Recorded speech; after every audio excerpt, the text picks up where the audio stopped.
How's everybody doing today? I think I'm struggle streaming a little bit, but I think we rolling. Let's see. Put me in the corner. Make sure I'm live.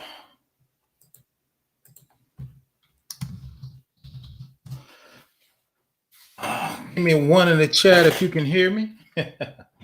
BBO struggle streaming. You see it on the you see it on the screen. We'll talk about this CIS controls today. We're doing a little GRCing today. Shout out to Casual Economist. Shout out Operation Tech Takeover. Crate in the house. Akins in the house. So you know how we doing. If you got any tech questions, put them in the box. Cybersecurity questions, put them in the box. We're gonna do compliance. We're gonna go over the CIS checks, the critical security controls. Most of y'all already know. My name is Professor Black Ops. I taught cybersecurity for 10 years at a local community college. I worked 10 years for DOD and I worked 10 years for a very large state agency doing cybersecurity, DBA work. I programmed for 15 years. So I've done a little bit of everything. My current role is security architect / compliance. My specialty is our IRS Pub 1075, which actually sits on top of the CIS. The IRS took the CIS checks and added a few more checks on top of those to receive IRS data. Once again, if y'all got any tech questions or security questions, put them in the box and we're about to start, man. I'm glad it's a holiday this week. I am tired. I need 3 days to relax. I am struggling. So let's see. So let's talk a little bit about CIS. It's definitely one of the more used into the private industry, commercial, more than in a lot of people know I do a lot of Fed work and government work. So I do see CIS more in the private sector. I get a lot of vendors trying to do business with the feds or the state, and a lot of times they're using the CIS benchmark checks. So high level CIS benchmark checks is how do you lock down and secure your environment? Active Directory, workstations, databases, and we're gonna look at some of those checks. Even if you're in the cloud, they got CIS for AWS. We're gonna look at a few of those checks. So let's get into it. Once again, if you got any tech questions, put them in the box. If you got any cybersecurity questions, put them in the box. Whew, I am struggle streaming on a Friday. I think they're gonna let us off early today. So let's go.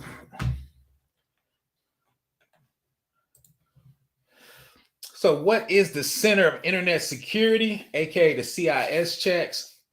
They're a prescriptive, prioritized, and simplified set of business practices that you can use to strengthen your cybersecurity posture.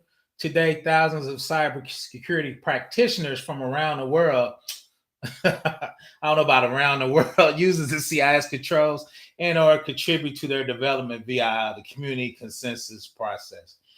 And by implementing the CIS controls, you can on ramp to comply with PCI, which is credit cards, HIPAA, which is health and hospital, GDPR, right, is privacy for overseas and European regulation. So I think what they're saying is CIS is a good start. Then you can springboard and add those extra security to get to the PCI, DSS, and HIPAA. Once again, I think it's a good starter. Compliance, it's pretty, I wouldn't say basic, but like I said, it's a nice starter compliance to kind of get you rolling. Almost all the cybersecurity attack exploit, I hate this word, poor hygiene, poor cyber hygiene, like unpatched software, poor configuration management, outdated solution. The CIS controls include foundational security measures that you can use to achieve essential hygiene and protect yourself against a cyber attack.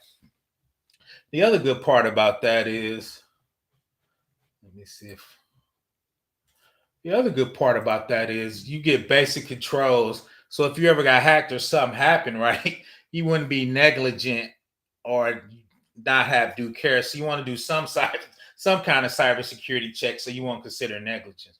Shout out to Helmet Chili. Operate. Yeah, shout out. Give me some barbecue and recharge, big bro. I appreciate it. Stopping by and liking the show. We'll catch the replay. I appreciate that, Helmet. Yeah, check the replay. Leave me a comment or leave a question on the video. Y'all know I always get back to you. So, what else does CIS do? Let's see. It translates information into action. Modern systems and software are dynamic in nature. By interacting with CIS controls, you support access to evolving needs in a meaningful way and align your security efforts with your business goal. And this is what we're talking about. Abide by the law. Multiple United States require executive branch agencies and other government entities to implement cybersecurity best practices. Several of them specifically mention CIS controls as a way to demonstrate reasonable level of security. Right. So all the states, which is crazy, they're general attorney generals for each state. They coming out with their own cybersecurity.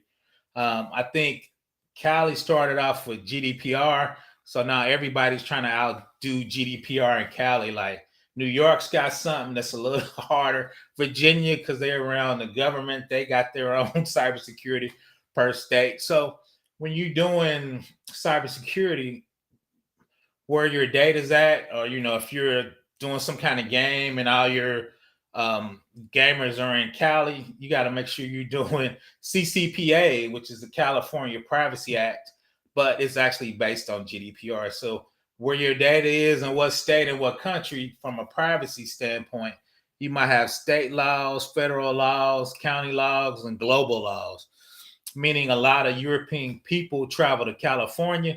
So if you put European people in your database because traffic tickets, or you're running some kind of site that's based in Cali, if you get a lot of European people, you got to apply to GDPR, right? So if you don't do it right, you could get a big fine. So that's where that state, federal, and even global, you need to be aware of that. Your CISO, a lot of times you have a CISO, chief security officer, and also a compliance director, because they handle security, but one of them's more data and the other one's more infrastructure, right? So you got to make sure everybody's in a line on the business, so we don't get sued and we're actually doing due care.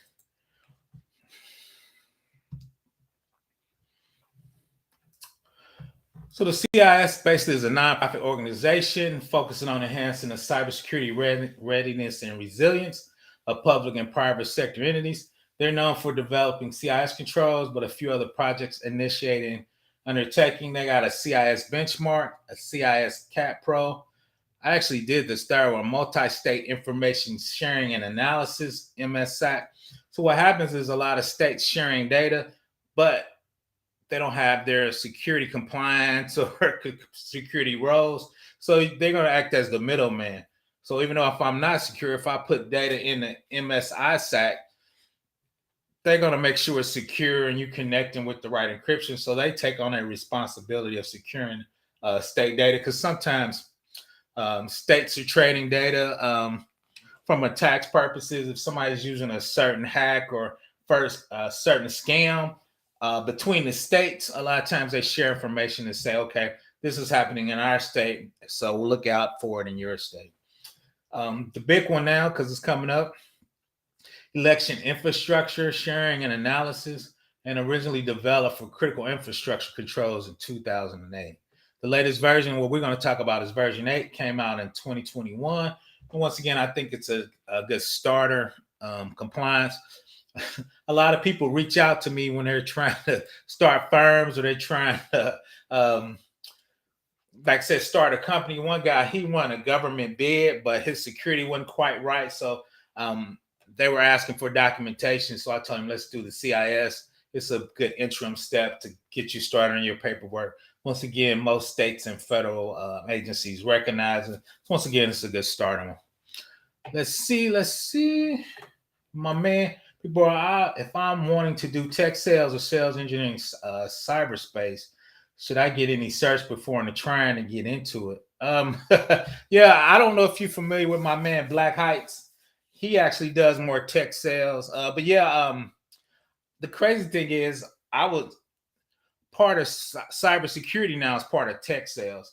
Once again, I used to work for a large state agency in the government. So people like you would come and sell stuff to me. I would have to look at the security of your particular vendor or whatever you're trying to sell. Some API, Oracle comes in, all the big guys come in. I got to check their security. So on their security team now, on their sales team now, they got sales engineer and they got security engineers on there now.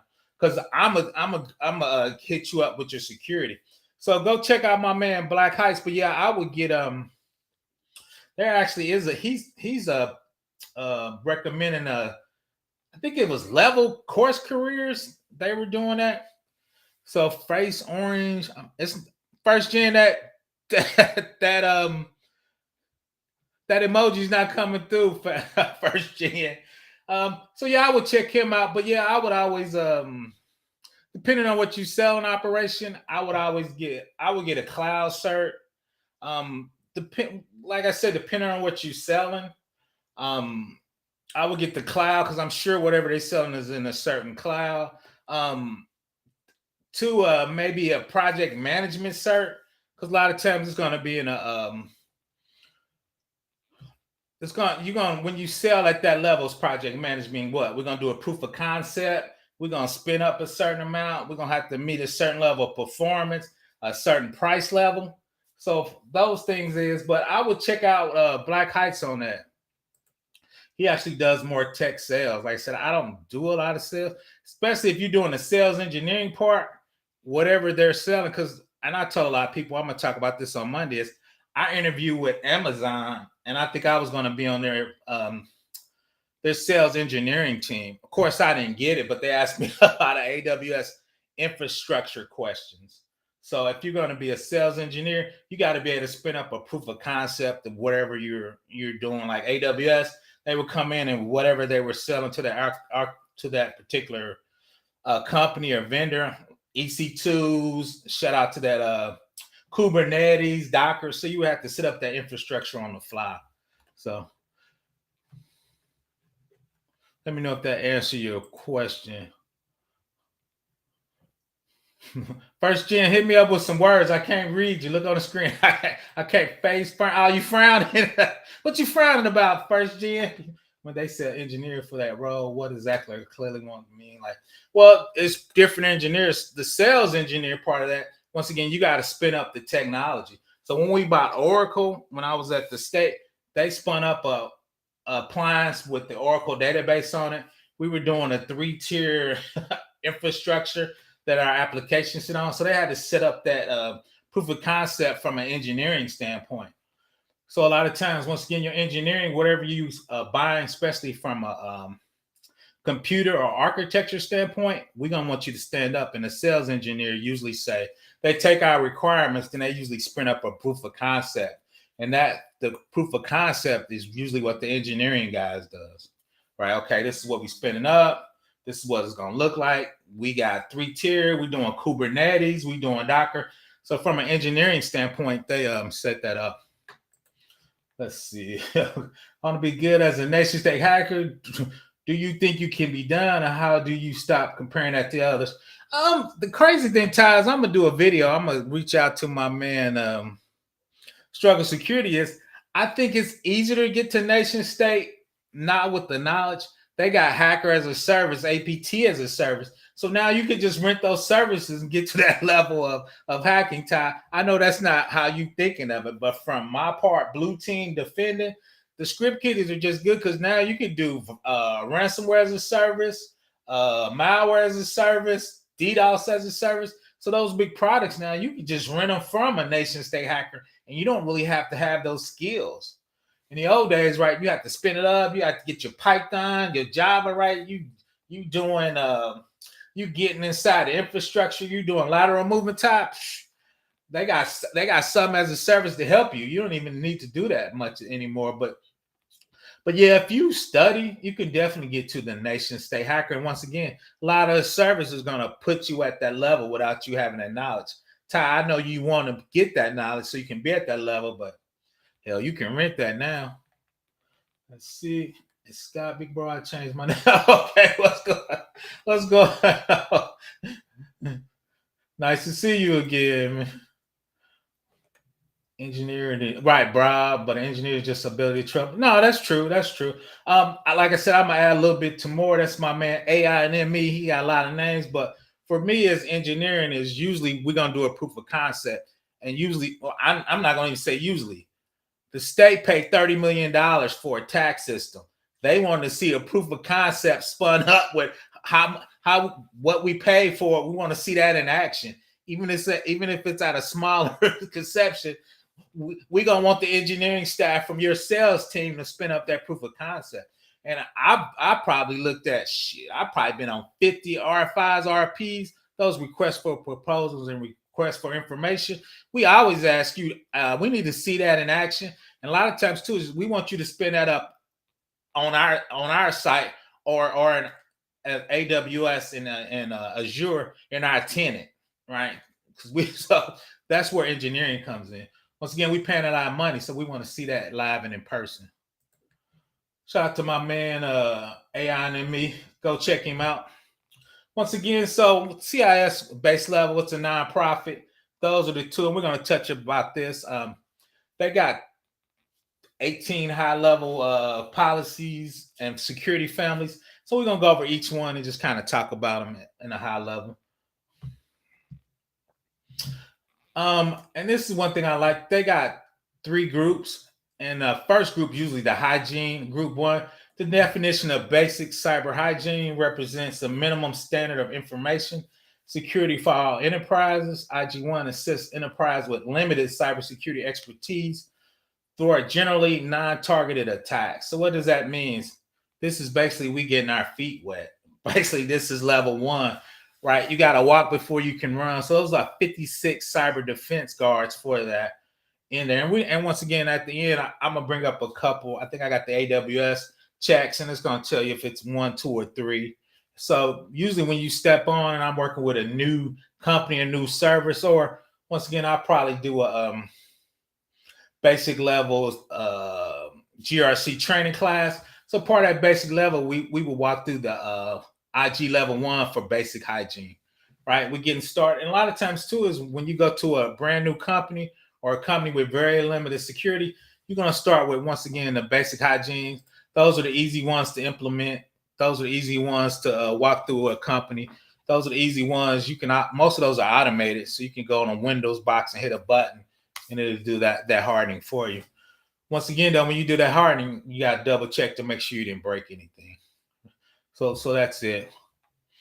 And level 2, assist enterprise management infrastructure, multiple departments with differing risk profiles, aim to help enterprises cope with increased operational security.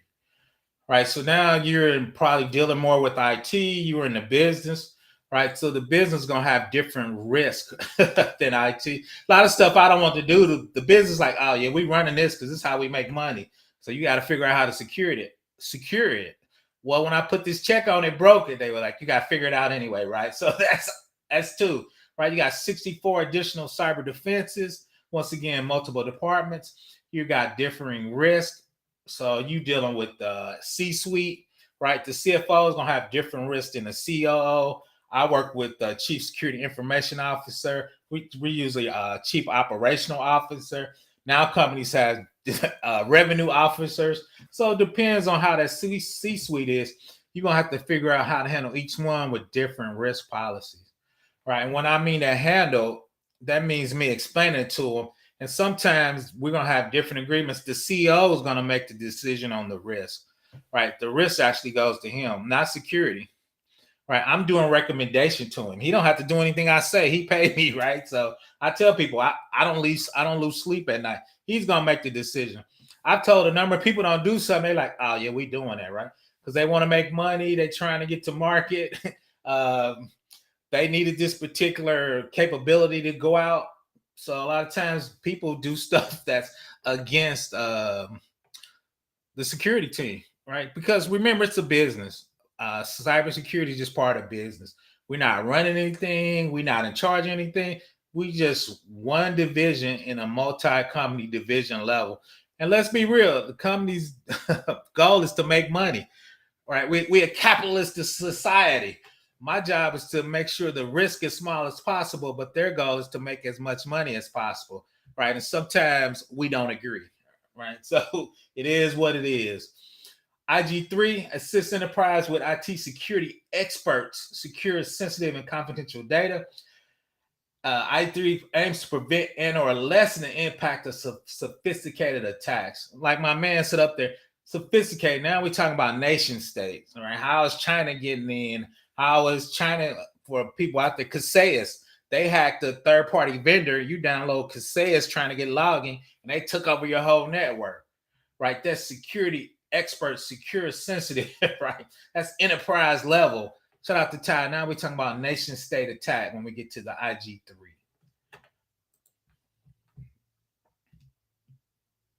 And the weird thing is, shout out to this young lady. She reached out to me. She was having a little problems, and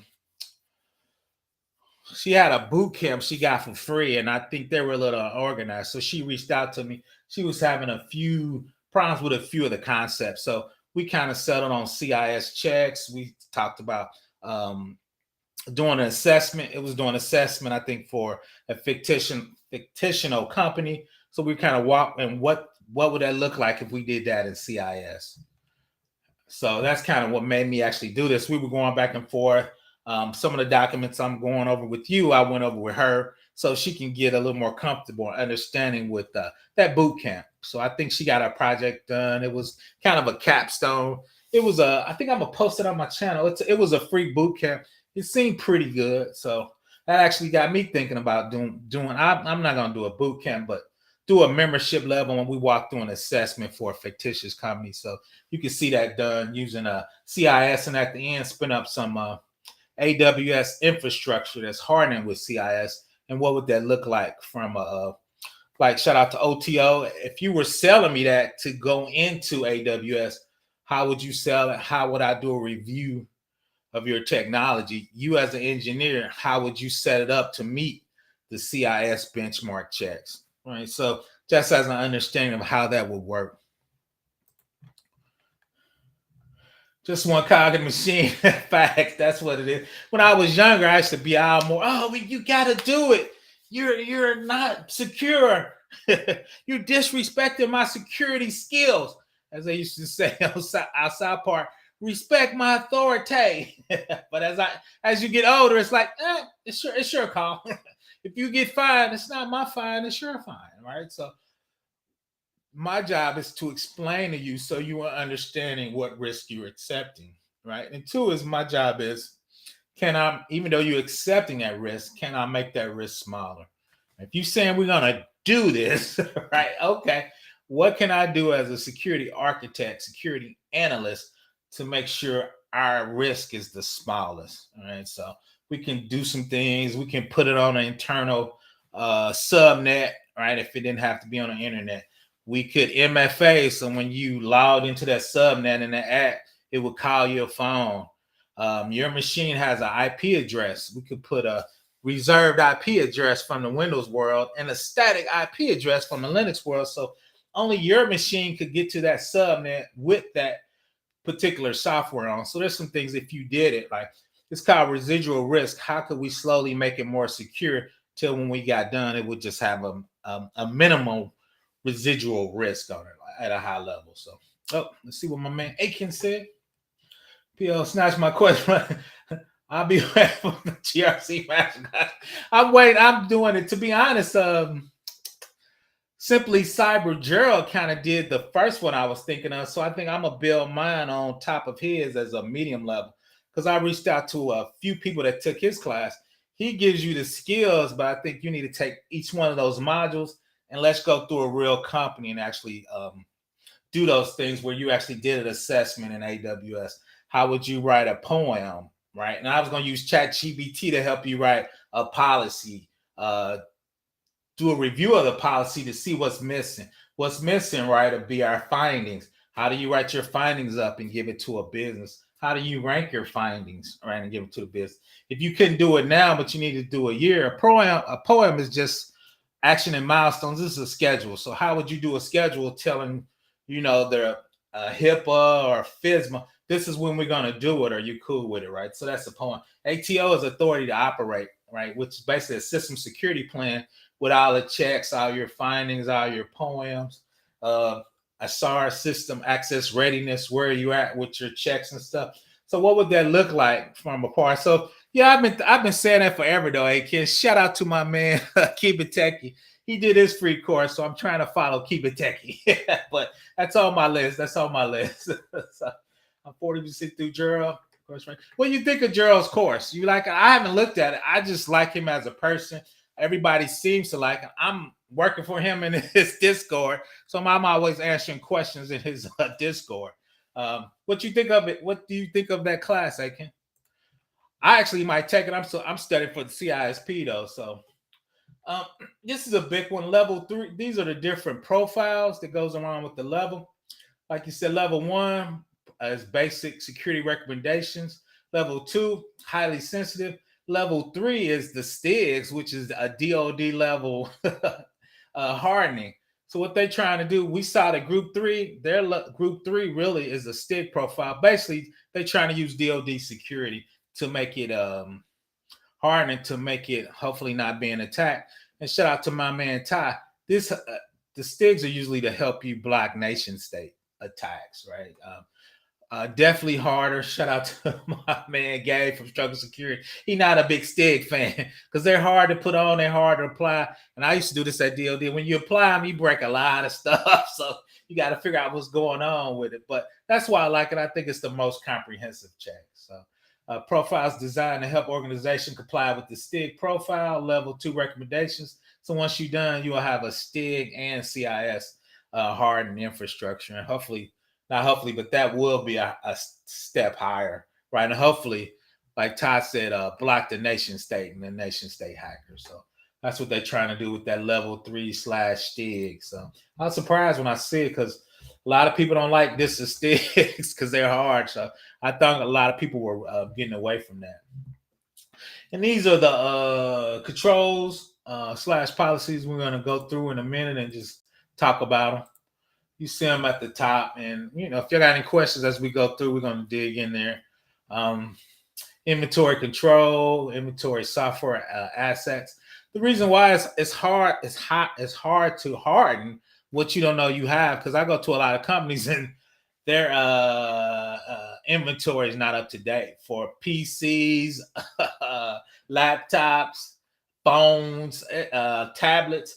I worked at some big organization where they had 40,000 pieces of inventory, right? So it's hard to keep track of that inventory. And on top of that, software.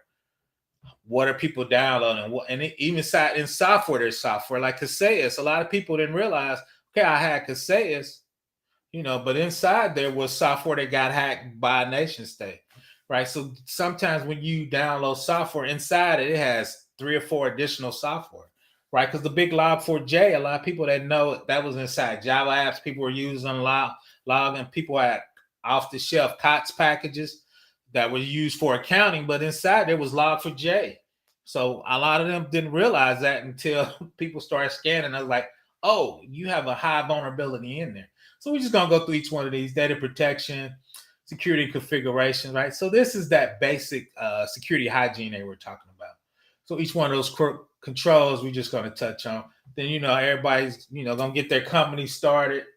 So this is the things you need to check from your company to make sure you're doing basic hygiene, right? Penetration testing, incident response, application software, networking. Shout out to all the Cisco people out there. We got to make sure our networking's tight. All right, security awareness training, data recovery, log management. Shout out to all the Splunk people out there, right? Malware. There's so many out there. There's CIS, there's Defender.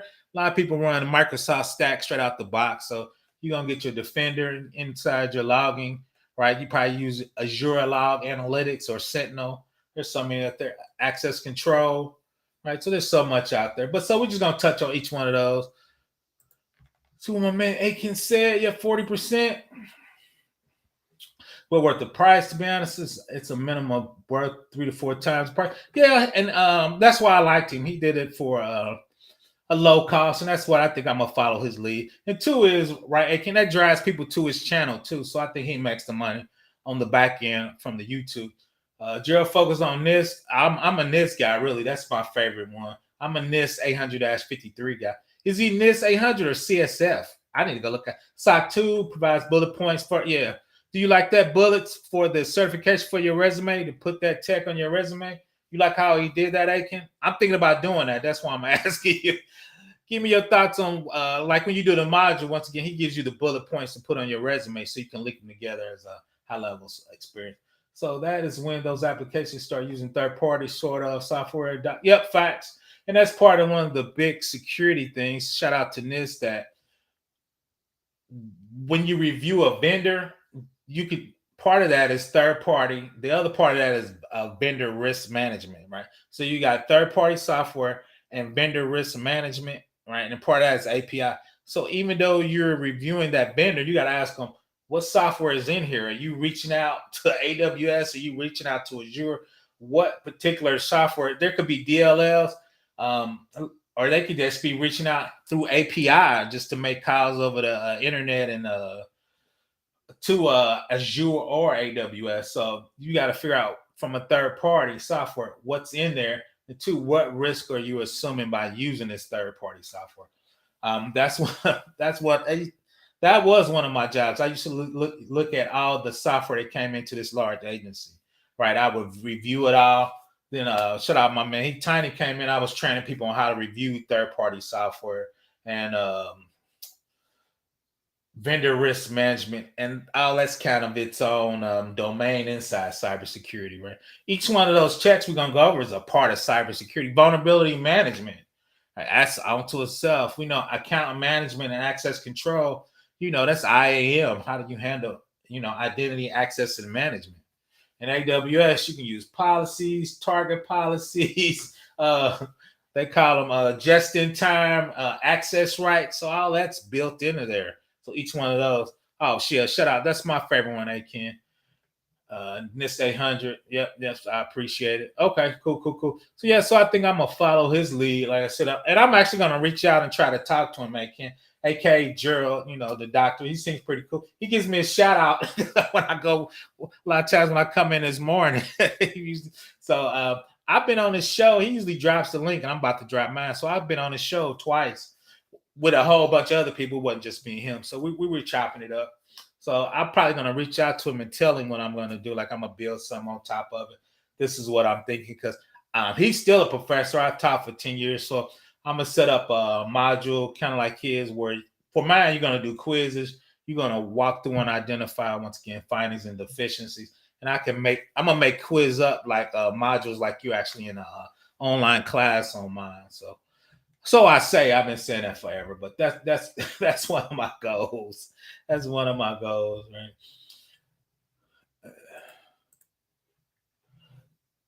Once again, we talked about what it was, prioritization. You have to prioritize the security section. That's what it does when you look at there in the order it does. Risk reduction. We were just talking about this.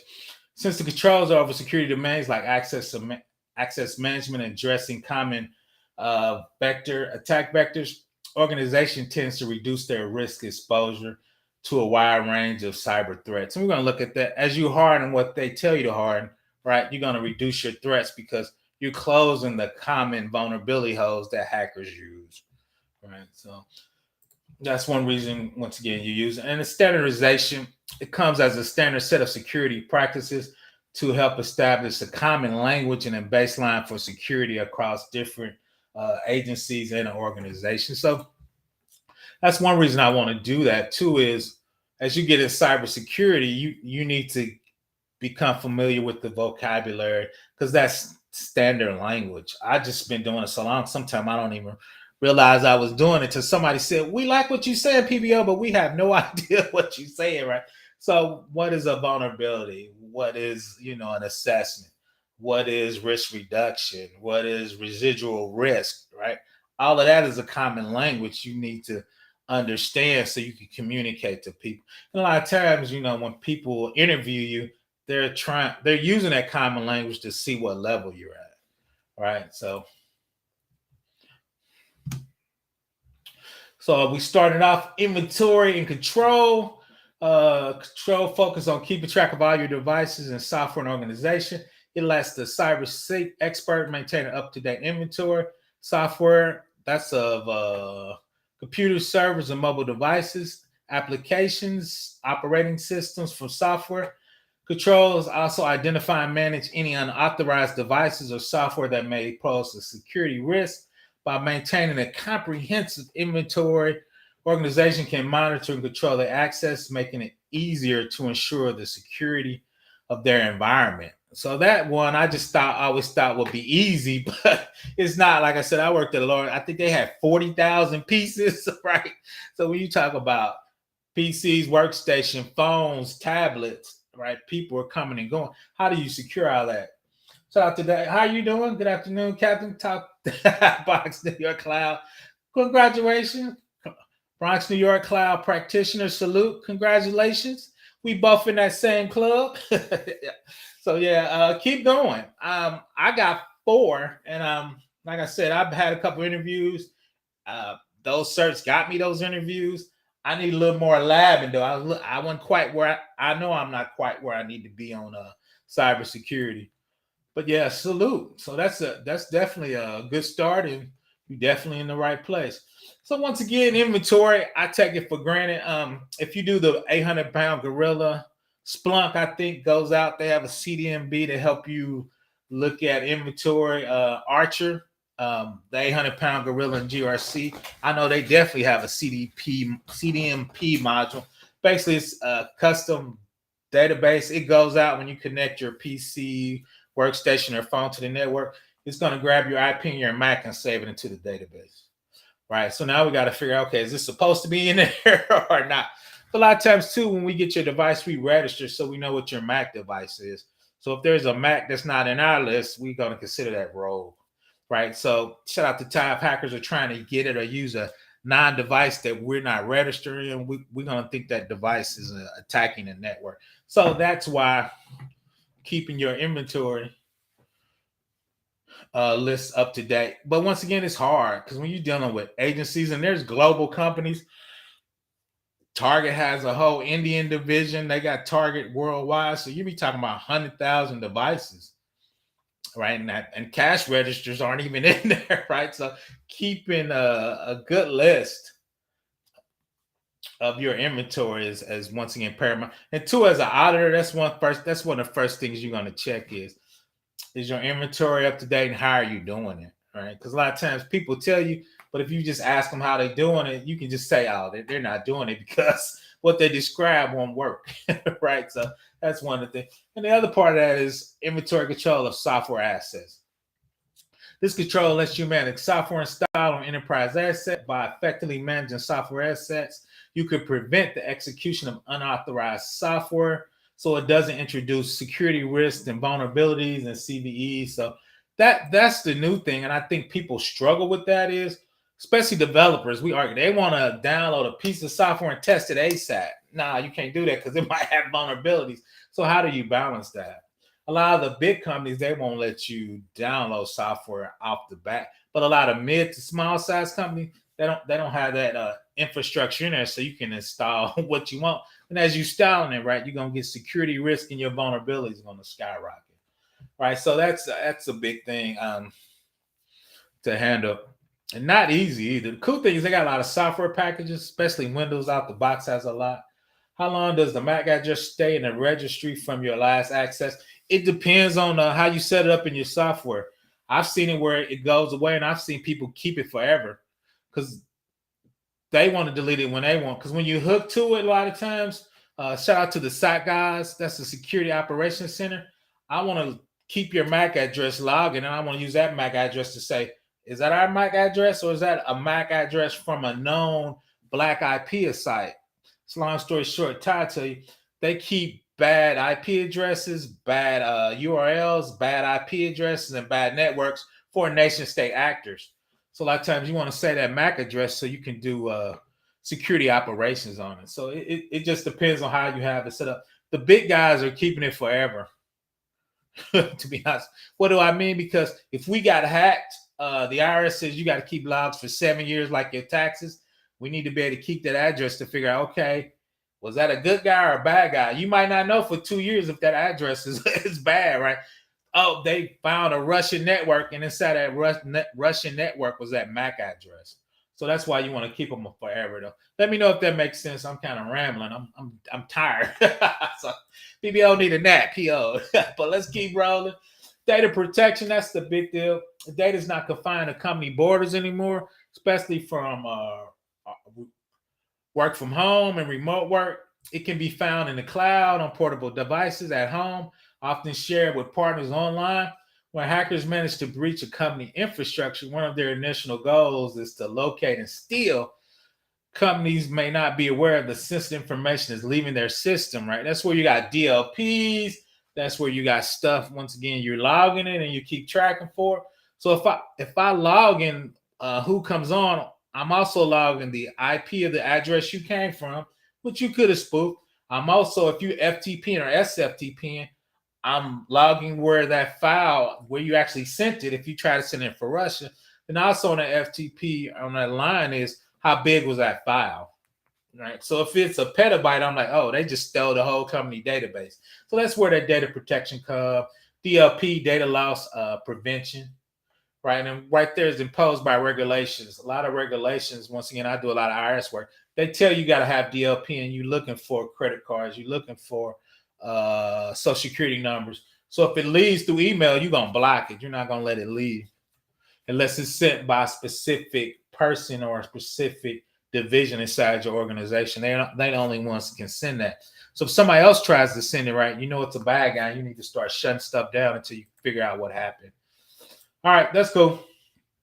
So once again, and I'm gonna talk a little bit about more. It's called CPP. It's a certification for data privacy. All the big guys now, because of GDPR. I was talking to a guy that works for it's called Car. They actually do rental cars across the globe. And what was the other? It was a big company. I think it was AWS. Their director worldwide of compliance. They said now with GDPR, CCPA is Cali. Virginia has their own. New York has their own. Who we sending stuff to? Mexico has their own. Now with these worldwide data privacies, they're paying these guys because you got to keep track of what can you do in this part of the world versus this part of the world. Even in the United States, Cali versus New York versus I'm in Indiana. Then two is you got state general attorneys in there. So from a data protection, data privacy, I hate this word. How do you harmonize all those rules so what you're doing is effectively covering all those compliances from all those states and globes to make sure your data is good and to make sure your company doesn't get sued?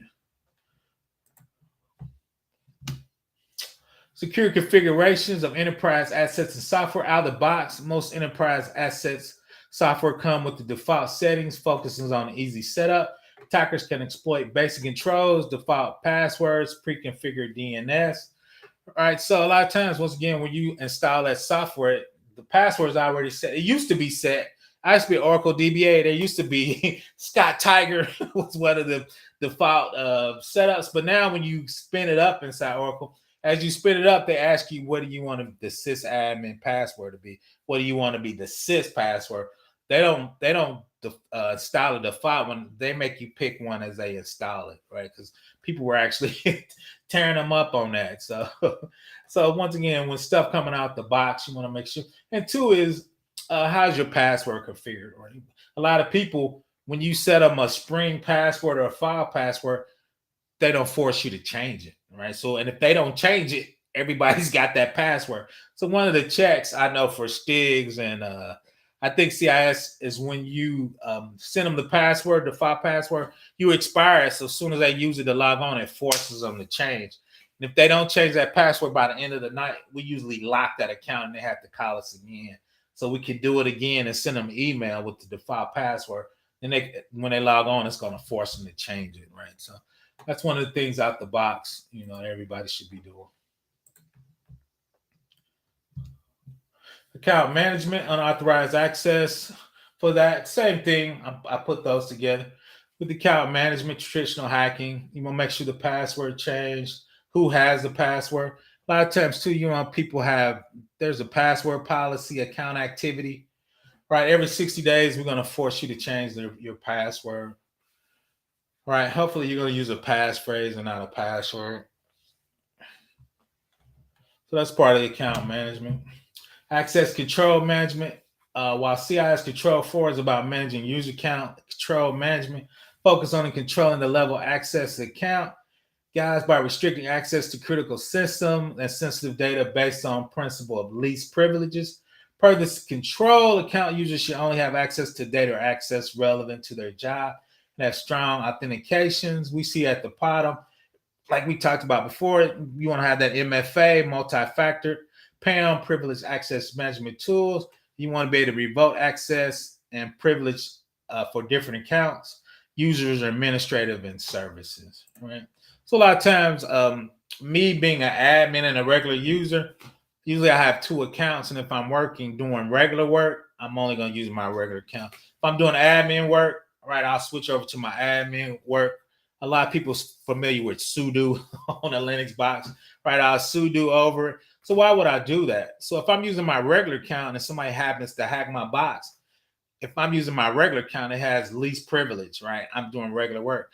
So it's hard to hack me because if I'm only using my admin account 10% of the day, right, you have to actually hack at that moment to get my high privilege account, right? Me being a DBA, right? So that's why we're going to have, like they said, user account, administrator account, and service account, right? There's a lot of services I control, but they're used by a service account, right? You don't want to mix your personal account or your basic account with high privilege service account too.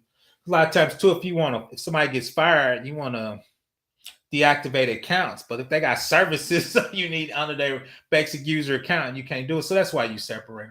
And two, as an admin, when that person leaves, I can once again deactivate their user account and just change the password of the service account, right? So that way I know we're secure. It very rarely happens, but every now and then somebody gets fired and you need to change their accounts ASAP, right? So how do you do it? What's the least privileges? When you disable them, you don't want to break something because they got too many privileges in their account. This is a new one. I'm calling it new. Probably last 5 years. Continuous vulnerability management is the practice of assessing and addressing vulnerabilities in your system. It emphasizes the importance of defenders regularly accessing the environment to identify vulnerabilities. Cyber defenders face challenges from attackers who seek out weaknesses in the infrastructure. This is why the defenders, aka Blue Team, should have access to up-to-date information, software updates, and patches. Right? The big deal, yeah, I'm calling it a big deal, is your app could be good today. Shout out to Tab. If the nation states figured out how to hack it, it could come out with a vulnerability score of 10, meaning it's being attacked in a while. So that's why you got to continuously scan for vulnerability. Even though I harden it and do the CIS checks, China could find something wrong with the setup to get around that, right? That will make it a vulnerability. The cool thing is a lot of times when the state or the company finds a vulnerability, right, they tell you do this to fix it, or this patch is going to help you, right? But if you're not keeping up with your patches, shout out to Windows and Patch Tuesday, right? You want to keep it up to date to keep the bad guys out. Let's see what my man said. I do wonder why they don't work in some kind of timer between passwords, space by pace usage as a means of security.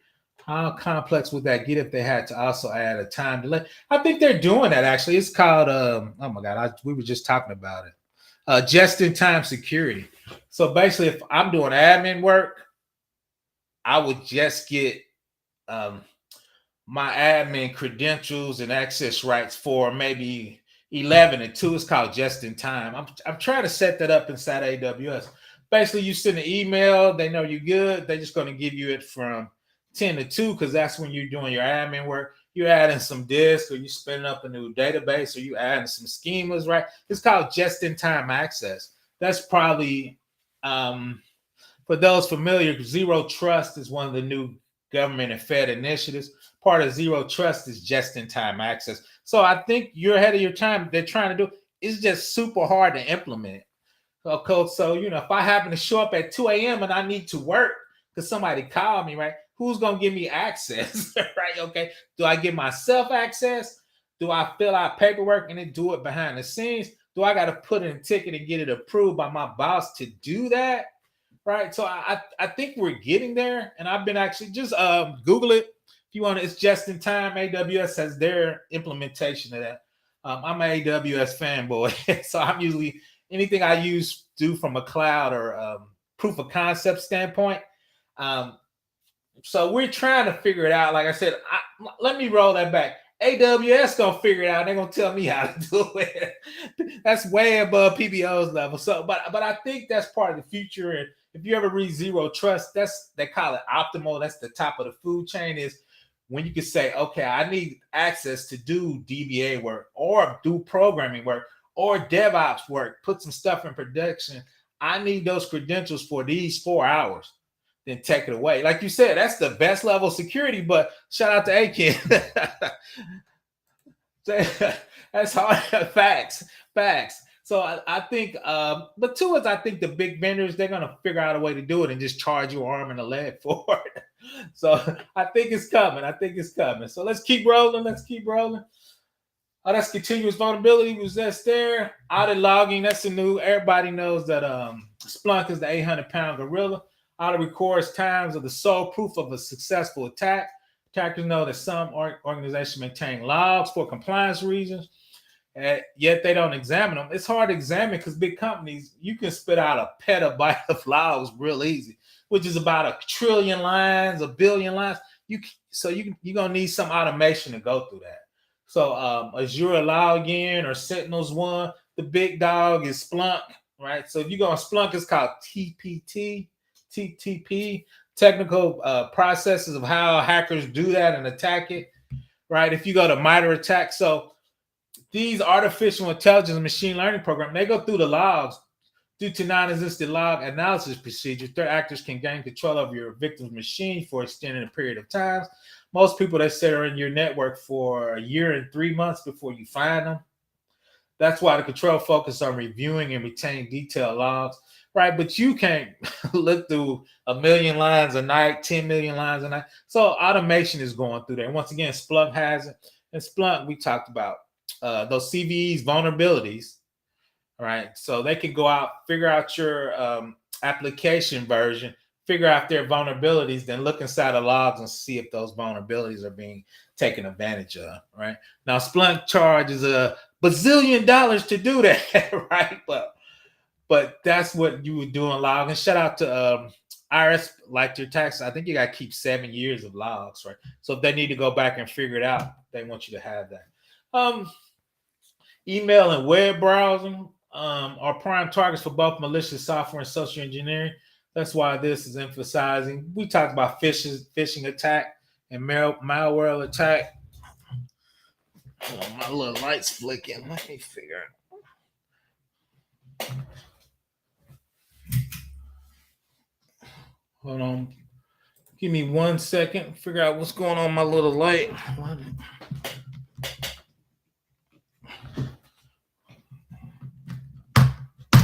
Yeah, we're going to keep going with it. A little light went out. We're going to keep going. We ain't going to worry about the little light.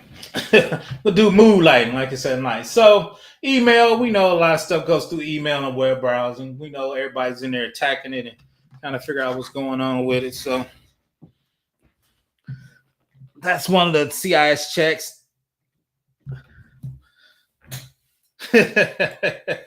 Probably. We'll see. We're going to keep rolling. We ain't going to let it stop us.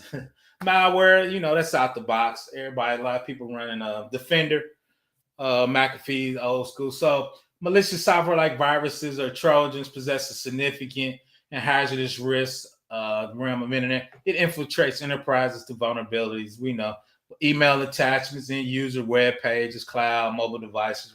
So we know defenders out there protecting us. So keep it rolling. Any more questions? Just put them in the box. PBO gonna need to get a little light. I got my little ring light. I'm gonna need another one. Data recovery. When attackers gain access, they modify settings, creating new accounts. Sometimes installs unauthorized software scripts. These alterations are difficult to detect. They are a legitimate application, but malicious ones are using normal account names. This is why, per this control, you should have up-to-date backups, copies of your data. Yeah, that's one thing you should always have is if you need to roll back or you get attacked or you need to do something. And that's one thing where when most people fail with ransomware, I'm like, they don't have backups because if ransomware hits you, once you erase everything or get it figured out, what do? You just put your backups back down. So when people always say, "Well," I'm like, "Well, do y'all have backups?" Now it might take you a while to figure out how they got in and what they did, but as soon as you figure that out, you just putting your backups down and Oracle Big, you can roll forward, right? Unless they put some kind of malware inside the database, which is rare. I usually put it on a disk. You should be able to roll forward with your data to where you were at, right? That's where your data recovery is at and how it should be managed. Oh, once again, network infrastructure. Shout out to the Cisco people, the Juniper people, and to an AWS. I've been doing a lot of networking, so I've been getting a little better with my networking. So, and two is shout out to CISP and Security Plus. You gotta know basic networking, private versus a public network IP. And I'm studying my classes A, B, or C or D. All right. The weird thing is, I do cybersecurity. I very rarely do much with networking. So, but you still need to know those terms. But so once again, your infrastructure attackers look for weak default gaps, inconsistency in your network firewall rules, routers and switches. They can then exploit these vulnerabilities to breach your defense. Right, because a part of networking is what traffic you're letting in. 80 is it 443? Is it only encrypted traffic? What's private? What's public? Where can your data go? You should understand the flow of your network packets as it actually flows into your network. Make sure that's not unnecessary going out to the internet. I've seen some stuff where it was coming in email, but they were sending up traffic internally back up through the internet, so it'll go to DLP. The thing they forgot is they didn't encrypt it when they send it back out on the internet to come back to the DLP, right? So those are things you, as a cybersecurity professional, and hopefully in my master class, we'll go over to check to make sure we're not doing that. Let's see what my man said. Will your master class membership provide live streams with classes or one-on-one opportunities? I'm thinking about it, Ken. I'm thinking about doing two levels on that. One will be me doing classes, just straight videos, but I will have tests and it'll be actually on a learning module. So you would log into there, go to your learning module. Then at the top, another tier wouldn't be much, maybe $25 a month, where I would do one-on-one with whatever we study that week. We would have a one-on-one class. So I'm debating about it, Ken. But yeah, I will have a one-on-one on there because I think people appreciate that. And I'm sure I'm only got a couple thousand subs, so I don't think I'll be like Gerald with 10,000 people trying to get a hold of me. So I would start off doing one-on-one and just see how that works. I take one-on-one calls now. If anybody needs to talk and want to talk, it's professorblackops@gmail.com. You can go to my YouTube page with the about page. My email's on there. You can always reach out to. I probably reached out to 4 or 5 people that's in the chat right now. So, but yeah, if you need to reach out to me, because like I said, a young lady reached out. She wasn't quite getting her boot camp, wasn't quite tying everything together. I thought it was a good boot camp for free, but I think they were missing a few things. So yeah, I probably have one-on-one. I probably have both. Aiken, that would be my goal. Let's see. Yep, got to do our network to make sure we're good. Network monitoring, once again, tools that effectively be part of continuous monitoring enable staff. So your organization rely on technology without considering factors of more false positives. Once again, I'm an AWS. So you got system manager. You got a watch cloud where you put all your logs on. Two is if we got it, I would take them out a cloud watch, put them in Splunk, and then inside Splunk, they got stuff for our networking rules, double check. Okay, this networking traffic is coming from the internet. We could tell by the IP address. Why is it on port 80? That means that traffic is not encrypted, and we would need to look at that for continuous monitoring. So once again, you got to monitor your network part as your continuous. Training is the big deal. Your users are going to see stuff probably before you do. right? Mishandling sensitive data, sending sensitive data information to the wrong person. I've done that before. So, and losing a portable device, I've done it. Using weak or reusing password from public sites, right? So the awareness training will, hopefully get your end users into the right area where they need. Service provider management. There have been many instances where organizations have been affected by breaches by third parties. Back in 2000, payment card information was compromised when an attacker gained access to a small vendor in the retail industry. CIS Control 15 is designed to sort this out. It involves managing and monitoring. We talked about that third-party providers with access to your organizational network, and that's the big deal. And I think the first part of that, and a lot of people struggle is who are you sending files to? Who do you have access to? Who, like you said, what is in those files? We call them MOUs. Um, those are agreements between you and the vendor of what you're going to send it, what file format. Is it a flat file? Is it JSON? Is it XML? Right. So, but inside that agreement, we know what data we're sending to each vendor or agencies. A lot of times people have been doing that for 10 years. They only know what those agreements in a year. So every year we try to go through and make sure, okay, these are the agreements, these are the APIs, these are the flat files. So when we go through auditing, we can say, okay, these files we send at night goes to this person. Do we have an MOU?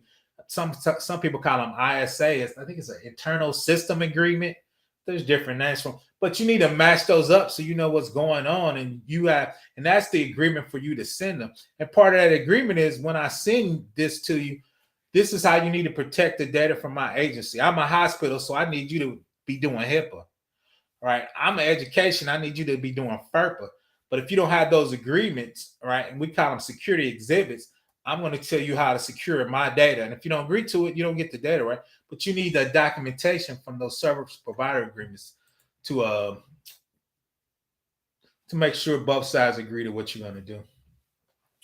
You got easy time scheduling PPL.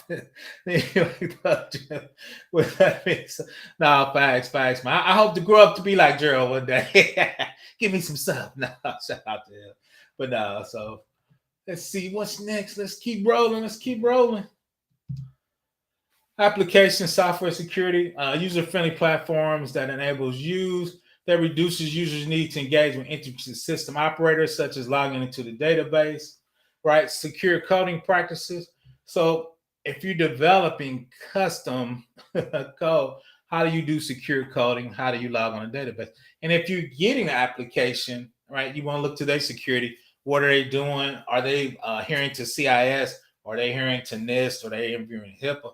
What level of security is their application? Because certain types of data you're using, you can't put in that app unless it's at that certain level of security, right? HIPAA's hospital. If we're sending hospital data, but their application is not HIPAA, right, then we would be negligent in the sending them our data because their application is not at the level of security we're at. Right? Talking about GRC, talking about security. That's things as a security personnel. Those are the questions you need to ask. Because if they get hacked and you get hacked and you're sending your data and they're not up to the level of security you being, you're going to get a big fine from the government, right? So if you go to a health and hospital, I might do it. They put you on a list and tell you what they're. Some of those fines are $10 million, $30 million, right? So if you, the security team, miss something and you cost your agency $30 million, y'all might be golfing that day. That's what we joke about. We all gonna be golfing that day. Thanks for being up. I have to take you up on. Oh, that's cool. Hook me up. I try to read my emails within 2 days. If I don't hit you in 2 days, email me back, man. My job is to help people. Some days PBO just be tired and old and busy, but hit me up, man. Oh, yeah, definitely hit me up, man. I'll definitely give you 20 minutes, 30 minutes. Ain't no big deal. Like I said, I came here to help people. And a lot of people, even at work, a shout out to a young guy. He was doing some security work and some of the stuff he thought was senior. So he used to call me up and we used to talk about it and make sure he was on the right track. Like I said, a young lady, she was doing a few with the boot camp, make sure she was okay. So I'll definitely reach out to me. Incident response means developing and implement an incident response plan to address mitigating security incidents. An incident response plan outlines the system procedures to be followed during an incident. So when you get hacked, what's the plan? You don't be winging it. I've seen people try to wing an incident. So I actually help with incident response plan. I think I got a video of me going through an incident response plan. You got to practice that. I promise you. Because when somebody calls and they see something funny in the logs, who do you call? Is that IRS data? Is that FERPA data? Is that FISMA data? Do we need to call it, like we said, the state general attorney? Do we need to call the feds? Do we need to let everybody know? Your incident response management plan is going to have all that in there. If you try to figure it out on the fly, you ain't going to never make it. As my ex-boss said, if we can't do the easy stuff, we ain't going to never do the hard stuff. So the easy stuff is, if something happens, who do we need to notify and when do we need to notify? These are the four. Usually it's 4 or 5 agencies you need to let notify. Right. And two, if you miss one, right, you can get a big fine. So, because they think you're trying to hide it from the constituents or hide it from the city. Like, dude, I just forgot, man. I got a lot on my mind. But so now in the real world, you got to, and two, NIST, you got to do an incident response test every year. So, as part of that test, you need to have that inside your test. Who you going to notify? Let's see what my man said. Can I mention a channel name on here with about programming hacking side by the guy? Yeah, of course. Yeah. I'm cool with that. I know a lot of people. I'm cool with that, man. Long as you like them and you believe in them, yep, I'm cool with that. No problem. Let's keep rolling. Yeah. So, and once again, I did a video on that, so you can Google that. Is you want to do your incident response penetration test? Shout out to a lot of people want to get in a penetration test. My only issue, which is not a big issue, is penetration test is such a niche skill. I worked in big companies. We never had penetration tests as I do it at a high level, right? Because you can get Burp Suite and hit a button and do it, right? You can do. I think even CIS Splunk, they got penetration. So, but to do a real penetration test, we just outsource that because I think we got to do. I'm saying the NIST for the feds, you got to do one every 3 years, I believe. So you got to get a purpose. And two, what we used to do at DoD is we gave them some low-level passwords and expect that they were all on our network, and we put them in a conference room. So it'd be about 5 dudes in there with some basic networking, low-level passwords, and they trying to do a lateral movement. They try to escalate. They trying to see if we're sending stuff in the clear so they can catch an admin's password. So we actually put them on site in the conference room, give them a look, because government feels and big companies feels your employees are going to slip, so they're going to get some base level stuff. Your hardening from the blue team should be able to handle somebody with a low level password not being escalated or do lateral movement to get it to a higher user or service or a TCP dump so it can see other passwords. So we once again every 3 years you got a our penetration company come and do that. And once again, we actually put them inside our network. So I'm going to drop that inside the description at the end. It's just a spreadsheet. I need to switch over to it. So yeah, that's my only issue with penetration is it seems like such a niche. I don't see those guys unless we hire the big boys. PricewaterhouseCoopers, those guys, they have a whole penetration firm. Shout out to Gabe's firm. Shout out to Red Team, so that's the only time I really see penetration at that level. So this was just, and I'll put it in, it's just a URL. They give you a spreadsheet. So when you fill it out, policies and implementation. We talked about these, the inventory, the different, I call them security families, what they use for an encrypted description. So you would use this to see if they have a policy for it, which they should, and if it's implemented. Train workers. So a lot of times people use training software, so you would go look at them. No B4 is one of the hot ones. So on side No B4, when you take some, it says PBO took training here, here, and here. He's an admin, so he needs this special training. Oh, he took 2 of those, but he had no special security training, right? So I think that's 1415. I think 14.8 was the transmission data. One of those is special roles. So you would fill those out as you would walk through, and that would be a security assessment at a firm, right?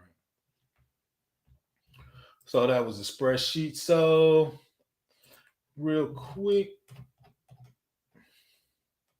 Let's look at a couple of the CIS hardenings so we can actually see what that is.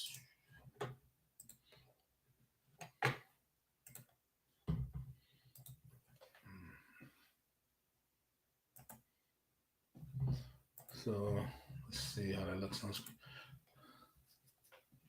Did that move on? Okay, yep, there it is. So let me make that a little bigger. So this is actually a hardening. When we say hardening, what does that mean, right? What does that mean? People just talking. So did that? Let me make the right one bigger. Okay. So remember at the top we was talking about level 1, 2, and level 3 was the stick. So that tells you what level right here. So in this level, avoid the use of the root account. All right. So you're in AWS, there's a root account, which I'm bad about using because I'm lazy, but it's in a test environment, so I don't get too crazy with it, right? So it asks you to generate a report. It asks you run this for a root account. And so what are you auditing? The root account has unrestricted access to all resources. Highly recommended that this account be avoided. The root account is the most privileged AWS account. Minimizing the use of this and adopting the least privilege for access management will reduce the risk of accidentally changing an unintended disclosure of highly privileges. Audit, ensure the log metric filter and alarm exists for use of a root account. So recommended. Additionally, executing the following command will provide ad hoc meaning for determining the last time the root account. So AWS generate credential report. It's going to look for see if anybody's using a root account. And if somebody's using a root account, they should not be. So we're going to write them up, right? But once again, it's a level 1 basic hygiene, meaning you need to get it done. So this is what an actual CIS looks like. We're going to look at it one more. Ensure multi-factors enabled on all IAM accounts. For me, especially the root account, you want MFA adds an extra layer of protection on top of the username and password with MFA enabled. So I'm on AWS. You can actually use Duo free for like a few users. So I have Duo on my phone for my MFA account. So once again, this talks about auditing. Once you run an account, it'll tell you if you have MFA loaded on that account. And even if you're using Linux, even from the command line, it can actually call your phone from the command line to make sure you're using. And it tells you the output you should be looking for: user password enabled, MFA activated, and it shows you which users are using it and if it's in there false or activated. So those are actually CIS checks for AWS, right? So when we talk about we're in AWS, how do we know we're secure? How do we know we're getting started? The base is those are the CIS checks. So if you Google CIS, you can just download them for free, do the checks. If you want to do a Nessus scans or we're going to look at AWS config, it'll actually look at your AWS infrastructure and see if you're have that turned on. Right. Once again, these are the CIS checks. What's up, Wayne Wallace in the house? Okay, I'll check that out right after the stream. See what's going on. We'll link up. So once again, those are the CIS checks. And here's another one we're going to look at real quick. Shout out to my man. We're going to look at the Linux ones in honor of Keep It Techie. You know, Keep It Techie be on with the Linux lot with the Linux guy. So let's look at some of the Linux ones. Let me share that real quick. So these are the Amazon Linux. Let's make sure you can see them. So yep, ensure mounting of the CRAMS file system is disabled. So we'll look at that.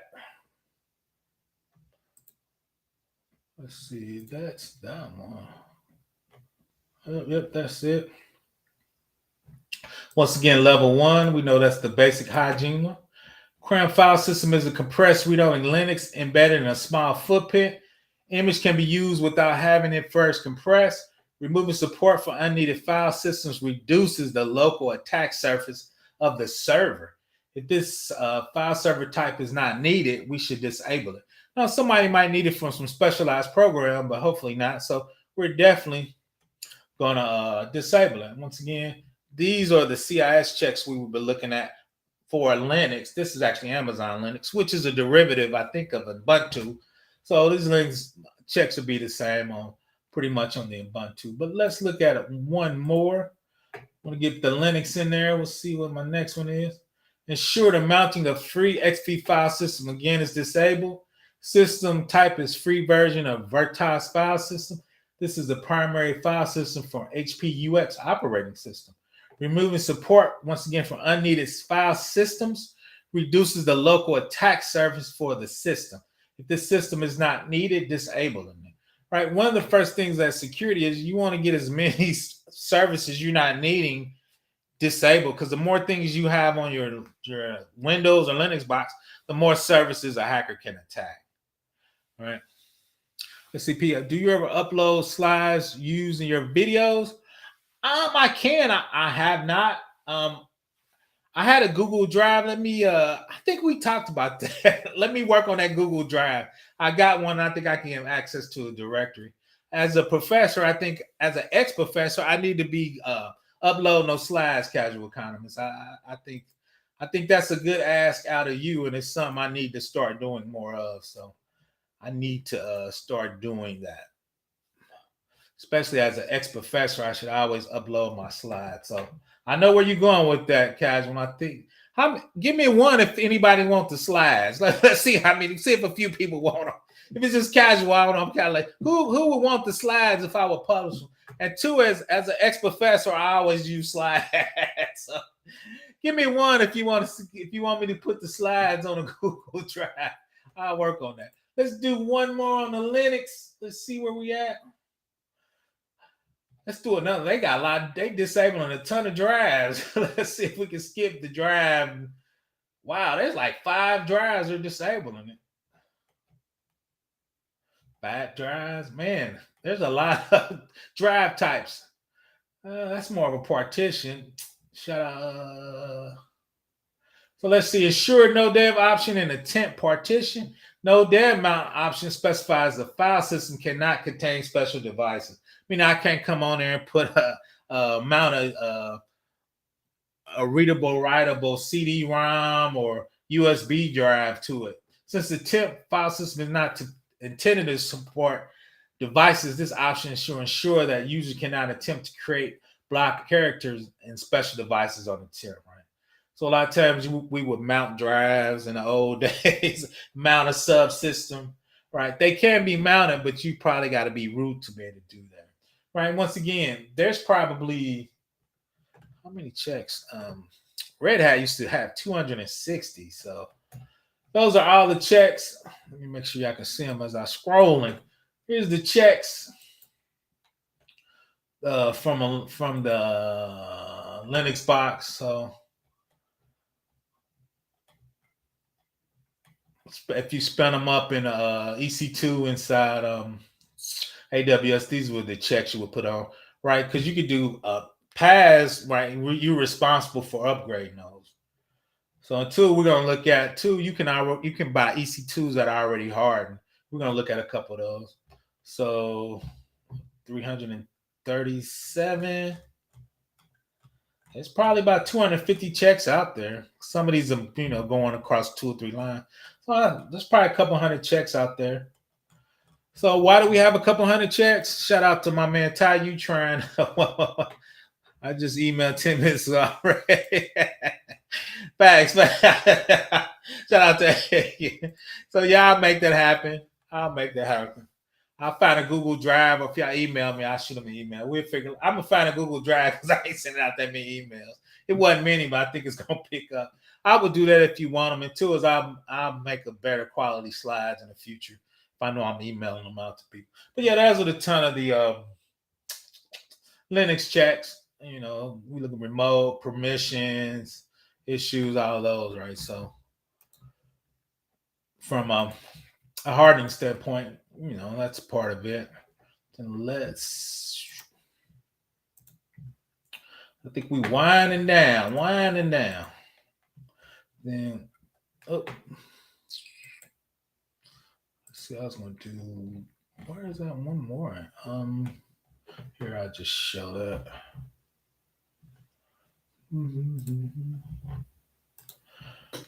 And I'm not gonna, let's see. So this is the AWS. You see it at the top. This is their site. So what are CIS checks?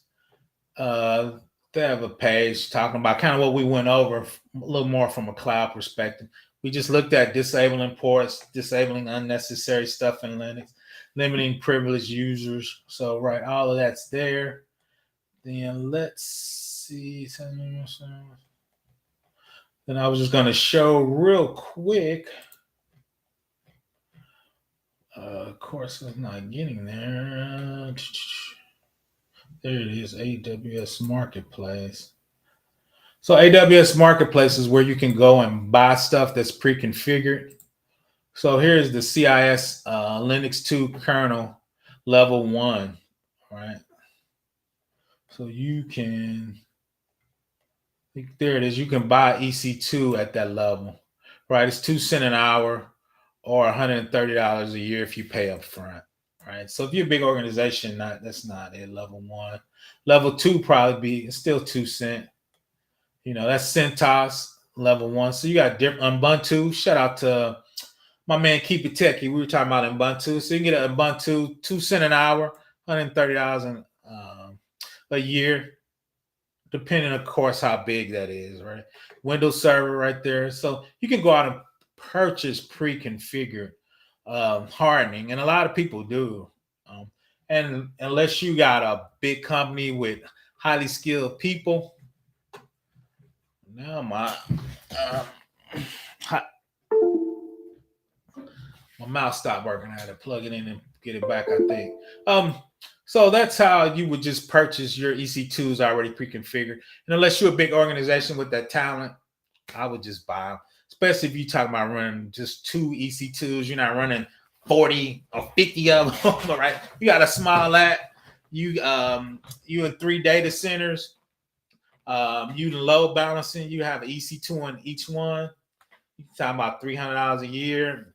You're secure. You get security. You get compliance. You get non-negligence. You get due care when you do that. So I think that's the way to go.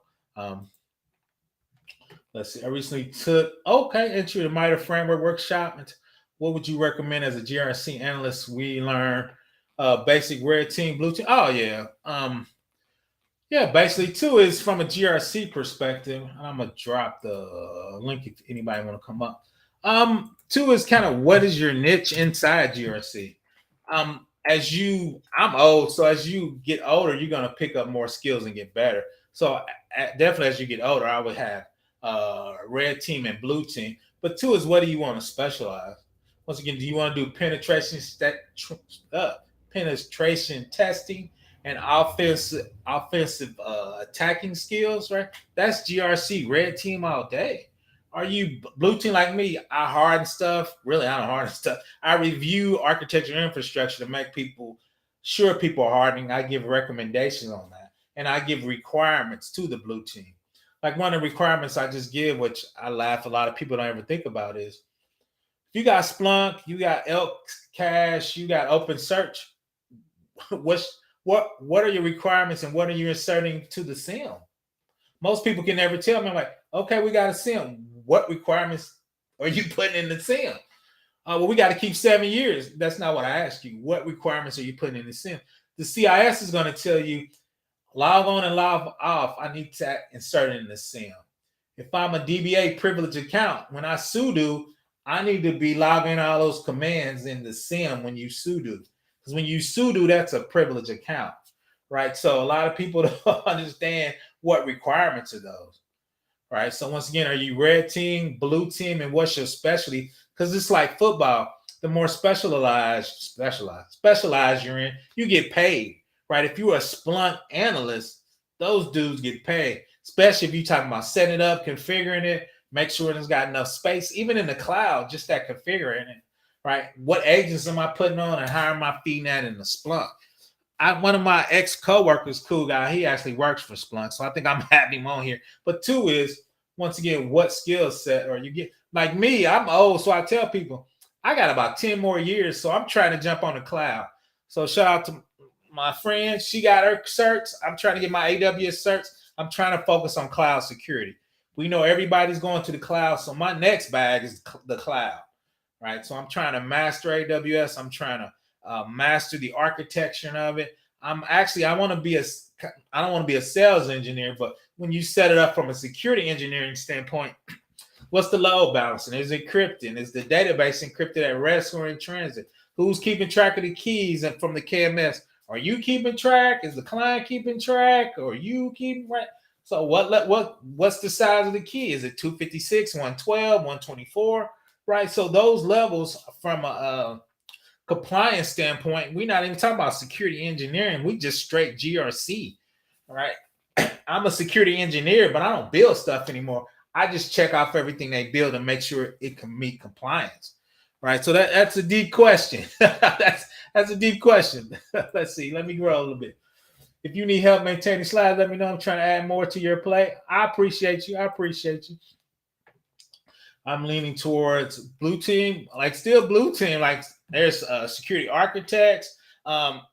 There's one part that I just look at RFIs and RFPs for because the company I work for, they bid on stuff. They bid on projects, right? From a request for a proposal. So I got to get the proposal, look for that software to make sure we're compliant whatever that state agency, federal agency, whatever they're trying to do, right?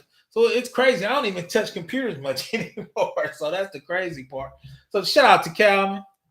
Glad he could join us.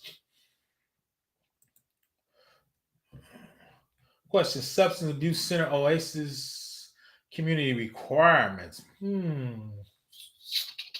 I would have to think about that. Substance abuse. You just, I feel like you ain't give me a lot to work with, but what you gave, I would check a lot of times when you deal with substance abuse. You got a lot of times, you got people health records in there. A lot of times, substance abuse gets paid by the government. Anytime you get paid by the government, there's a federal. So just looking at it, I will look at HIPAA, not high trust. That's the high level. HIPAA is kind of the medium level. I will look up probably abuse because that's mental health, sometimes with psychology. So once again, I think that's HIPAA, but I think there's some beneath health when you start dealing with health and a lot of times psychological health records. So I'm just thinking about that. Let me know. I can do a little research on that. I was talking about the community, their hybrid health. Oh yeah. Oh no, they are that HIPAA and high trust. We don't talk about it, but there's a bag in there. There's a bag. I tell you who slips a lot of times. People miss out. Dentists. Dentists just keep records out, and a lot of times people have HIV. They got red marks on their sticker, and everybody can see them in the office. So now that health and data is a hidden gem. A lot of people are not familiar with that. My keys are 3,000. Shout out to, let's see. Yes, talk to that. So, oh yeah, a lot. Oh yeah, we heard, especially the small and mid-sized businesses. They just waiting to get sued. They just waiting. No, I agree. They just waiting to get sued. Substance as a data center. Yep, cybersecurity. Oh, yep, servers. Government cloud for it, but yep. If you look at that's the cool thing when you go cloud. Yeah, IT help this year. The cool thing when you go to cloud, the big dogs, even the mid level, they got all the certifications handled. They got HIPAA, high trust. But what they do is they said our backend is this. Here are the services you want to use. You got to make sure you configure your part right. It's a shared responsibility. Oh, no, not treatment data management. Oh, facts. I kind of lump those together because when you do the treatment, it flows into the data, right? And depending on what treatment they do, that's going to give you your classification of data. So that's why I put those together. So if I'm just doing basic checkup, once you start drawing blood or psychological, especially with kids, because now I'm trying to think there's something for kids out there. It's not FERPA, but there's compliances when kids are under 18.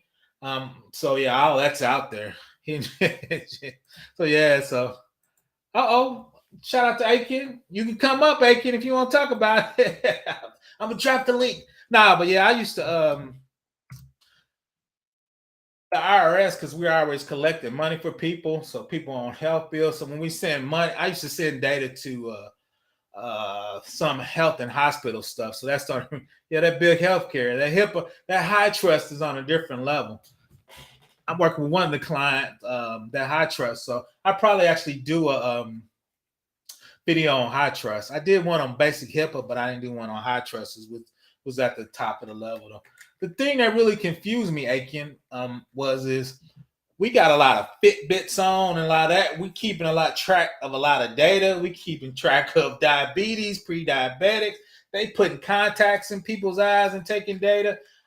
But since the government doesn't pay Fitbit, they're not under government regulations to be HIPAA or high trust. So I think, what's your thought on that? I think we're missing that as far as health. As far as health, I think if you're collecting data, you should be under there. You know, shout out to that. That's it. My daughter-in-law does Epic, which is one of the biggest things when you check in patients and keeping track of them. And I just Googled that. I see a lot of Epic security analyst jobs come up. I'm like, I'm gonna have to learn Epic. Shout out to Epic, one of the big gorilla in the hospital game. Yep, hybrid classification. One problem is private and sensitive information is that just about everyone is already stolen. You are a fact. You're correct, man. That's one reason I don't get bent out of shape. That's the sad part about it. Most of that stuff has been stolen and is on the dark web for sale. So he's correct. One problem with private and sensitive information is just about everyone has already stolen data from large data breaches and it has in the past. So now that is 100% true. Yeah, high trust is in there. I'll look it up real quick. I dropped the link if anybody want to come up. Keep dropping questions. Let's look up high trust real quick in HIPAA. Like I said, I'm all in the I be all in the I'm all in the let's see. Did you get the high trust in there? There it is. High trust. Yeah, let me share it real quick. If somebody asked me about high trust, like I said, I try to go through all compliance and I try to add the AWS component to help me keep track of. So if you see on there, she asked about that. So they actually have their page. They have their certifications. Health Information Trust Alliance, High Trust CFF incorporates nationally and internationally accepted security frameworks. It has ISO 27000 and NIST 853. Those are the things that are certified. Is HIPAA certified, so it tells you the certification. AWS Artifacts is where they keep all their compliance documentation. These are the AWS services are in scope.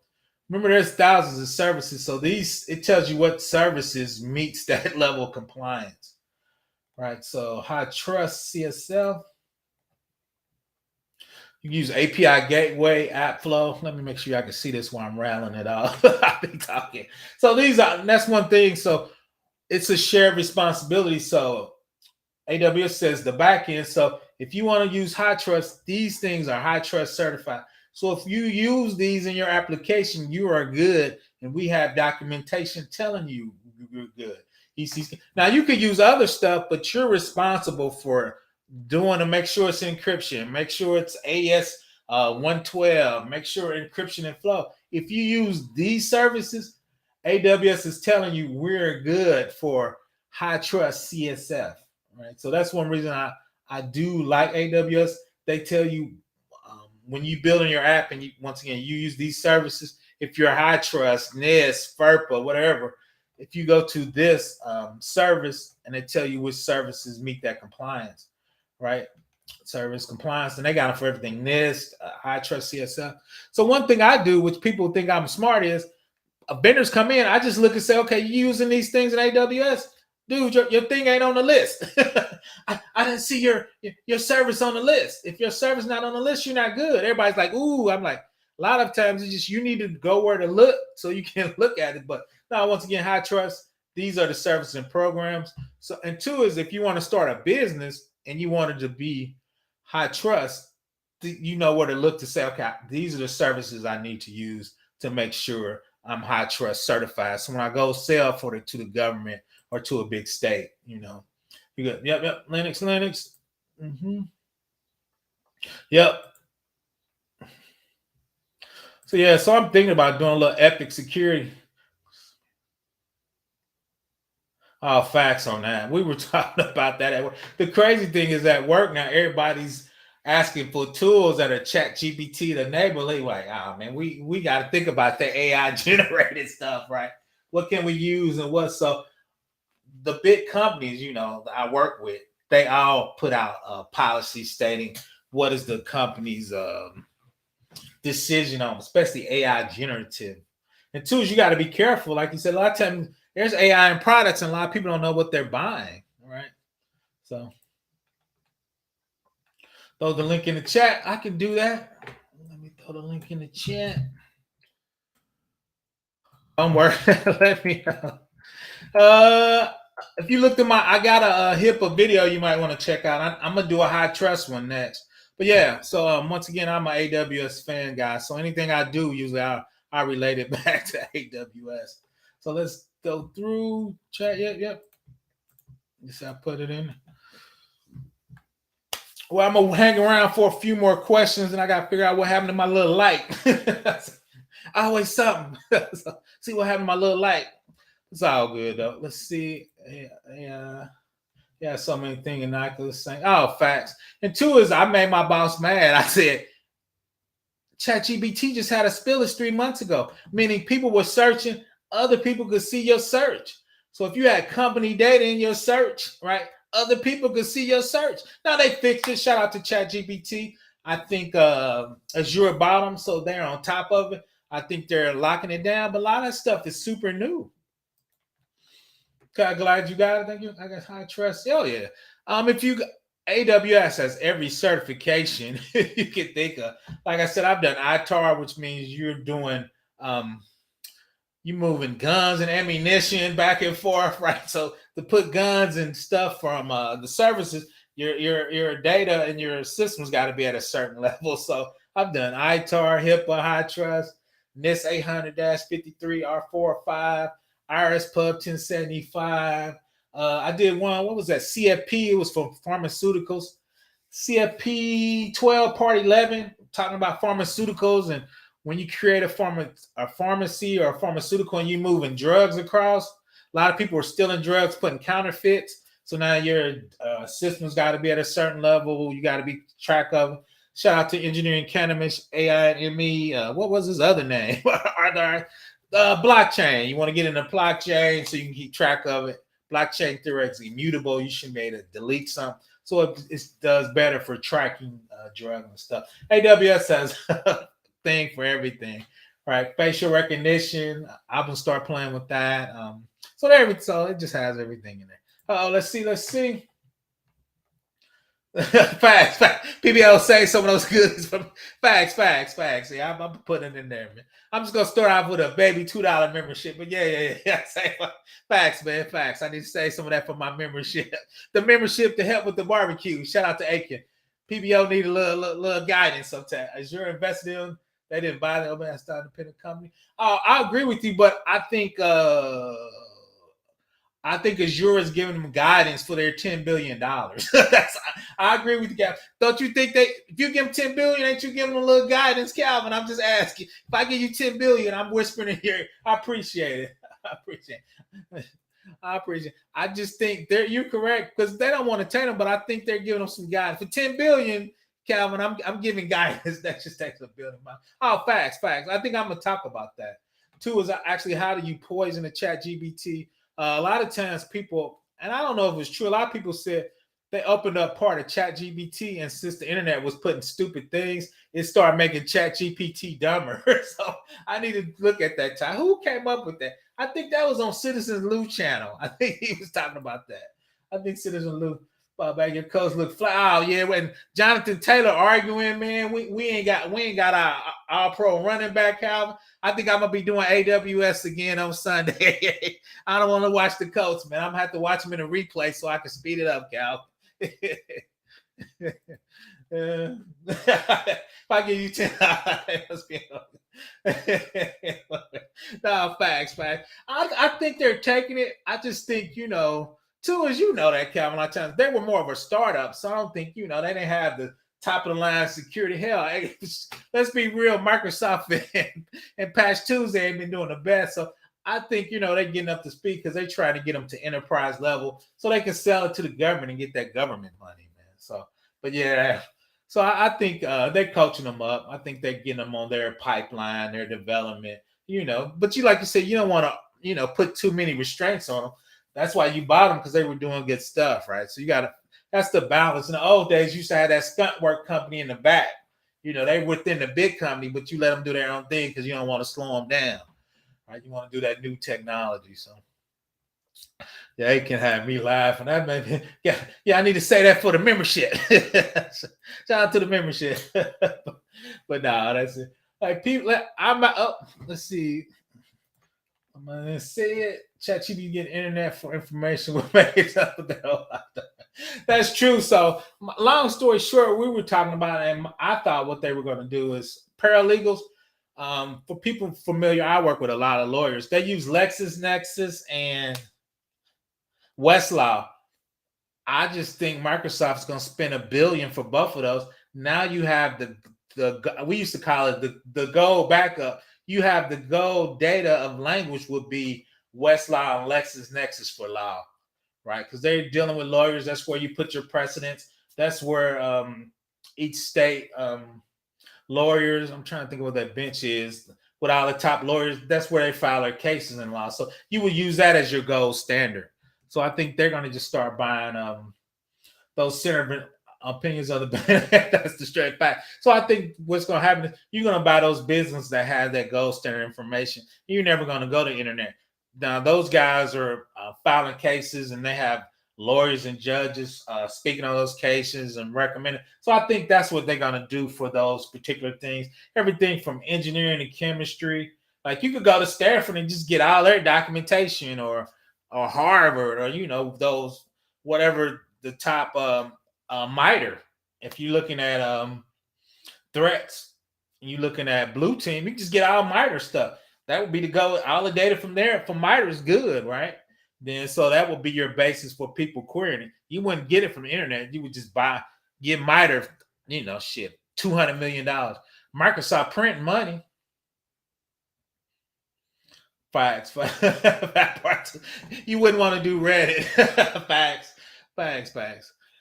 So I'm out. Go check me out. Monday, you will see it. I'm trying to figure out what I'm going to do on Monday. I had an interview a year ago with AWS. It was called A Loop. It was a 6-hour interview. I didn't get the job, but I'm going to talk about me going through it. I was supposed to be in compliance, and somehow I got in engineering. It was crazy, but that process I thought was unique. Two is I got to work on being a corporate fit. PBO is just old, and I'm like an old dog with no new tricks. I was arguing with the people from AWS. Those familiar with Dave Chappelle, I kept hearing, when keeping it real goes wrong. That was me. So I'm going to talk about that on Monday on the holiday. So it was interesting. It was a 6-hour interview. They give you 2 people to talk to for about 50 minutes every hour, just back to back. About a 4th hour, I was just wore down and grumpy. But we're going to talk about it. I thought it was interesting. The cool thing is I want to give some game. Like my man talked about, I'm going to talk about that in the membership, because the crazy thing is, I think it was a level 5. Total compensation was $340.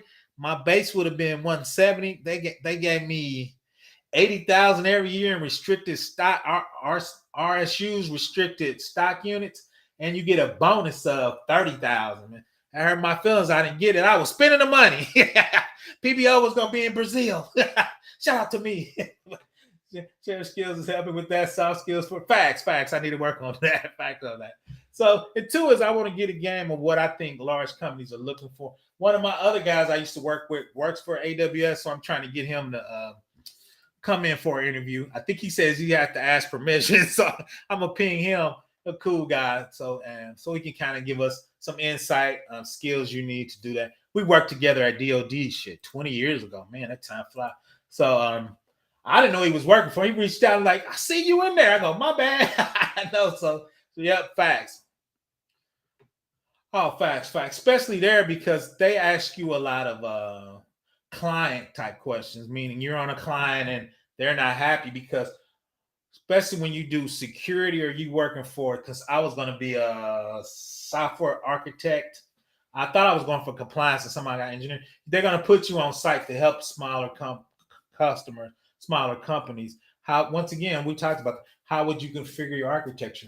You have to report to IRS. This is your configuration and what you need. Are you using EC2s? Are you using Docker? Are you using Kubernetes? Once again, and two is we're looking at high trust.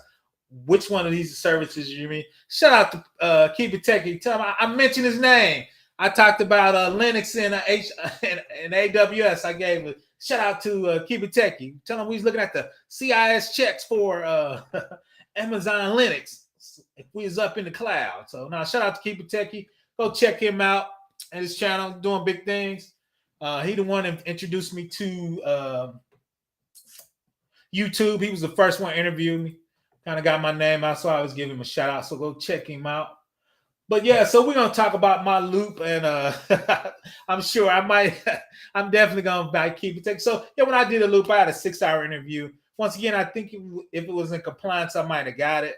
Somehow they were interviewing so many people, they just put everybody in engineering, and I knew I wasn't at that level of engineering yet. Once again, I'm doing basic stuff, S3s, EC2s, load balancer, DR, folding over to other things, putting websites in S3. So I'm doing basic stuff. I'm about to start doing AWS organization and the AWS landing zone, which basically is the best practices for what you do for a company for an AWS setup. They got OUs. How do you build them? You got a security user, a production user, a test user, compliance user. So how do you build those users and build automation within that? Right. I did a video on that, and we're gonna start talking about that again. Let's see. Yep. Shout out to Keep It Taking. I'm trying to get him on one of my shout out, yeah. Keep it taking. Go check out my man Calvin Henderson. Yeah, but PBO's out. PBO been almost on at least Rocky. Thanks, man. PBO's out. PBO about almost 2 hours. Once again, you will see me in these cybersecurity streets. I'm sure Keep It Tech. He's doing something on Saturday, so I usually pull up on him. I usually get my beard trimmed and see what Keep It Techie doing. Probably 50% of the shows he dropping a link, I end up coming up. Shout out to Keep It Techie for sharing this platform. Once again, Professor Black Ops, please subscribe. I'm out. I gotta go get a little sandwich. Everybody have a great weekend and a great holiday. Keep grinding. Let's get this knowledge and let's get this bag.